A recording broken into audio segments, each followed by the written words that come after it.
We continue now at the top of Daf Yud Gimel Amud Aleph and Meseches Bava Basra. This is Bava Basra Daf 113a. The Gemara continues, Tanya Idach, we learned in another brisa, the pasuk says, V'lo sisov nachalam mimata lemata acher, the inheritance should not go from one tribe to another tribe. And again, the question is whether that's talking about the fact that if a woman inherits, it's going to go to another tribe through her son, or is the problem that it's going to go to another tribe through her husband? And this brisa says, B'sibas habal hakasav medaber. This pasuk is talking about sibas habal. It's talking about when there's a transfer through her husband. She marries someone from another shevet, and then the problem is going to be that the land is going to be inherited by her husband. It's going to go to another shevet. Ata omer b'sibas habal. Now you're saying this pasuk is talking about the fact that there's a transfer because of the husband. Oweno ela b'sibas haben. Maybe it really is talking about that there's a transfer because of the son. Because again, her son will inherit her, and he's from a different shevet because she married someone from a different shevet. And so the brisa says, Kishu omer v'lo sisov nachalo livnei Yisrael mimata el mata. When the pasuk says that the nachala should not be transferred from one tribe to another, that's a different pasuk. Hare hasebas haben omer. That pasuk is already talking about the transfer because of the son.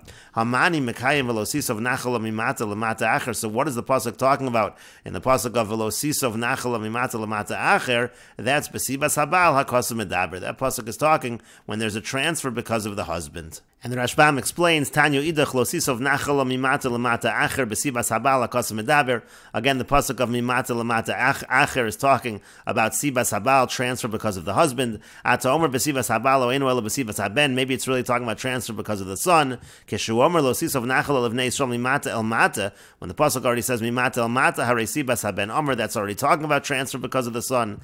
Hamani mekai mimata lemata acher. So what do we use for the pasuk of mata lemata acher? B'sibas habal hakasav medaber. That's talking about sibas habal.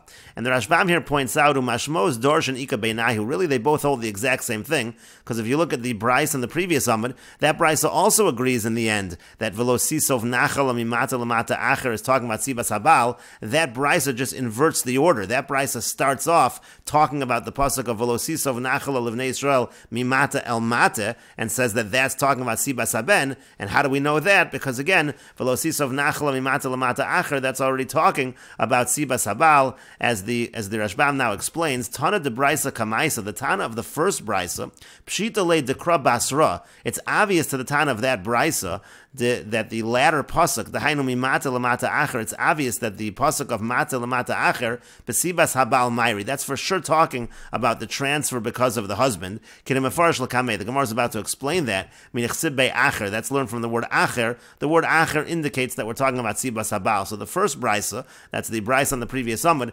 that brisa understands it is obvious that mimata lemata acher is certainly talking about sibas habal because that's acher. V'hilkach muki l'kama. And so therefore the first brisa says that the earlier pasuk, which is the pasuk which says mimata el mata, that has to be b'sibas haben, that has to be talking about transfer because of the son. The trei kroi b'sibas habal lamali. Why would you have two psukim about the same thing, about transfer because of the husband? Usvir leila haitana kedamrin and bialman, that this Tana of the first brisa holds, like we say in general, the chal hechadika lemiddush darshin, and if you can make a new drasha, that's what you do. You don't say that the Torah repeats itself. V'lo makminan b'lavi yiseri. You don't assume that there's extra lavin. Betana basra, and the later brisa, that's the brisa on this amud, the top of the amud, lo svira le hach drasha da acher de lakamon, doesn't agree with this drasha of acher that we're going to have later on. Umuki misvar lekra kama b'sibas haben, and so therefore this brisa, the brisa we just quoted on this amud, says that the earlier pasuk must be talking about sibas haben, transfer because of the son, the karav le tvei mibal, because that's considered a closer relative than the husband. Umitoch kach, and because of that, ayaser lekra tinyana, so then the second pasuk becomes the extra one, and that must be for something else. That must be l'sibas habal. That must be for transfer when the husband causes the transfer. Kein nira be'enai ve'ikra. The Rashbam says this seems to be the correct explanation in terms of the difference between the two brises. And the Gemara continues: Dekuli alma mihos mimata lemata acher b'sibas habal hakasav medaber. Everybody agrees that the pasuk of mimata lemata acher is the one that's talking about sibas habal, that the husband is causing the transfer. And so the Gemara says, "My mashma, what is it about that pasuk that implies that we're talking about sibas habal?" And the Gemara says, Simin Amar Rabba Bar Rav Shila Amar Kra. Simon says that Rabba Bar Rav Shila says that that the pasuk says, the Mesoras Hashas says that Simon might be the name of an Amora. In any case, Simon says that Rabba bar Rav Shila says that the pasuk says ish. Since it says in the pasuk the word ish is mashma, the husband. That implies that we're talking about the husband. And the reference over here is to the fact that the pasuk says v'lo sisov nachala mimata lamata acher ki ish benachaloso yidbeku matos b'nei Yisrael. So again, we learn it out from the word ish. But the Gemara says tarvayu ish ksibahu, but both psukim actually say the word ish.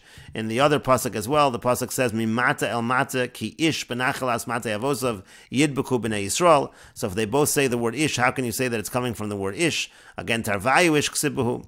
El Amar of Nachman Yitzchak, rather of Nachman Yitzchak says Amar Krutz, because the pasuk says yidbeku. Since the pasuk uses the word yidbeku indicates that we're talking about the husband. Again, the pasuk says, it says mimata lamata acher ki ish benachaloso yidbeku matos b'nei Yisrael, and so that is the source for the idea that we're talking about the husband. But again, the Gemara asks, Tarvayu yidbeku ksibahu, don't both psukim say the word yidbeku? In the other pasuk as well, it says ish benachalas mate avosav yidbeku b'nei Yisrael, and so both psukim say yidbeku, so how can you say it comes from there? And the Gemara says, Elo Amar Rava, rather Rava says, Amar Kra, that the pasuk says yidbeku matos. It's from the fact that the pasuk which says velosisov nachal mimata lamata acher, that pasuk finishes off and says yidbeku matos, and from there we learn out that we're talking about the husband. And the Rashbam explains, Amar Kra Ish. Again, first the Gemara said that since the pasuk says the word Ish, Demash Mabal, that sounds like we're talking about husband, Kimo Ish Na'ami, like we find in Rus when it says Ish Na'ami. And the Rashbam continues, then the Gemara said we learn it from the word Yidbeku, Ein Lashon Davak Ela Bein Ish Le'isha. The word Davak is a language of a connection between a husband and wife, K'nechsiv, as it's written, V'Davak Be'ishto. So that's the source that the pasuk is referring to the husband. And finally, the Gemara said that the source is because it says Yidbeku Matos, and the Rashbam explains, Mashma Baal, that implies the husband. To Dveikas Matos, because the attachment of different tribes, Al Yedei Baal, who that is through the husband. And the Gemara continues with another explanation, Rav Ashi Amar Rav Ashi says that the pasuk says mimata lamata acher. It says to another tribe. It uses the word acher. This is what the Rashbam mentioned. Uben lav acher, who the son is not considered an acher. He's not considered to be somebody else like a stranger, whereas the husband is. Therefore, it's clear that the pasuk is talking about the husband. And the Rashbam explains, Rav Ashi Amar Rav Ashi says, Hachi mash makra, this is what the pasuk implies. Lo sisov nachal mimata ha'isha lamata acher.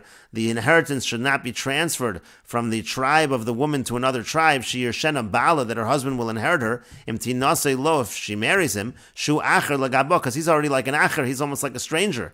Avolim nosevas hanachal al yedei bena, but let's say the inheritance is going to transfer through her son, sheyarsha, who inherits her.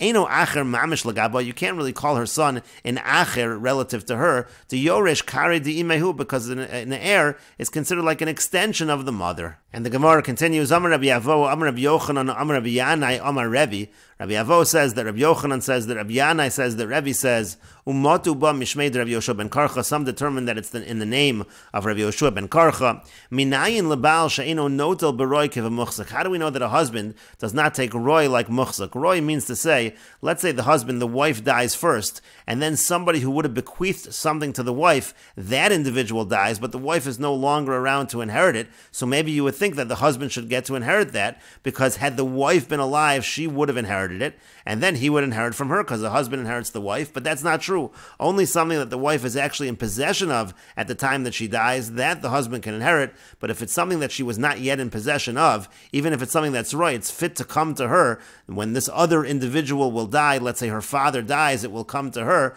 but still that's considered roy, and the husband does not inherit that. How do we know that a husband does not take roy like muchzak? Shenemar, as it says in the pasuk, Usaguv holid es Yoyer, it says Saguv gave birth to Yoyer. Saguv was the father of Yoyer. Vayihilo esrim v'shalosh orim be'eretz HaGilad, and Yoyer had 23 cities in the land of Gilad. Minayin leYoyer shelo hayelo l'Saguv. And so the Gemara says, how did Yoyer have something that Saguv did not have? Elamelamed shenasa Saguv. It teaches us that Saguv married a woman. Umeisa b'chayim orisha, and it was exactly this situation. She died during the lifetime of somebody that was supposed to bequeath something to her. Umeisu Morisha, and then what happened was those who were going to bequeath to her, they died, and so therefore it didn't go to Skuv anymore, because he's a husband. A husband does not get Roy, and so therefore V'yarsha Yar. That's why Yar was the one that was able to inherit her in that situation, and it did not go to Skuv. That's how Yar had these cities, and they did not belong to Skuv. And the Gemara continues, V'yomer, and also the pasuk says, Ve'elazar ben Aaron meis vayikbru v'gomer. It says Elazar died, and they buried him again. They buried him in the territory, in the property of Pinchas. Minayin lePinchas shelo hayalo leElazar. Again, how did Pinchas have property that Elazar did not have? The same basic idea. Malamin shenasa Elazar isha teaches us that Elazar married a woman, umeisa b'chayim morisha, and then she died during the lifetime of those who would have bequeathed something to her. Umeisu morisha, and then those individuals who would have bequeathed to her, they died. V'yarsha Pinchas, and it was Pinchas that inherited and not Elazar. That's how Pinchas had that property. And the Gemara continues, Umay v'omer, why do we need to bring this second pasuk by Elazar? Why isn't it sufficient to bring the pasuk by Skuv? Because maybe you'll say that Yor dehavin nasiv itasav a mesa v'yarsa. Maybe what actually happened was Yor himself is the one that married a woman and she died and he inherited her. Maybe that's how he had property that his father did not have. Talmud Lomar, so the pasuk says, Ve'elazar ben Aaron meis, it says Elazar died and he was buried in the property of Pinchas, so that's the second proof. But maybe you'll say that's also not a proof. Because it's possible, since Pinchas was a Kohen, the fields of Cherem, they go to Kohanim. Maybe that's how he got the field. And so to that, Amar Kra, to that the pasuk says, Beno, it says his son, that Pinchas was the son of Elazar. And what it means to say is, Nachala haru'uya lo, this inheritance was really fit for him. It really should have went to Elazar, except for the fact that a husband only inherits Muchsak and not Roy. It was ru'uya lo, it was Roy, and therefore it didn't go to Elazar. Rather, V'yarsha Beno, rather it was inherited by his son, it was inherited by Pinchas. And the Gemara continues at the two dots. The Mishnah said, Uvnei achos, it said the sons of the sisters, they inherit, but they do not bequeath. And the Rashbam explains, Ubnei achos yorshin achei imon. We're talking about the sons of the sisters, they inherit the brother of their mother. Essentially what the Mishnah was saying was that if a man dies, let's say his sister could inherit him, that's possible. And then, of course, the sons of his sister, his nephews, they can inherit him as well, but it does not go in the other direction. If those nephews die, so their mother will not inherit them, and therefore, it's not going to go to the brother of their mother as well. It doesn't go maternally. And the Gemara says, Tana was taught, B'nei achos, the sons of the sister, they inherit, the nephews inherit, v'lo benos achos, but not the daughters of the sister. Now, of course, this is problematic because daughters do inherit if there are no sons, which the Gemara will address, and we will continue with this discussion in the next video on Daf Yod Gimel Amud Beis.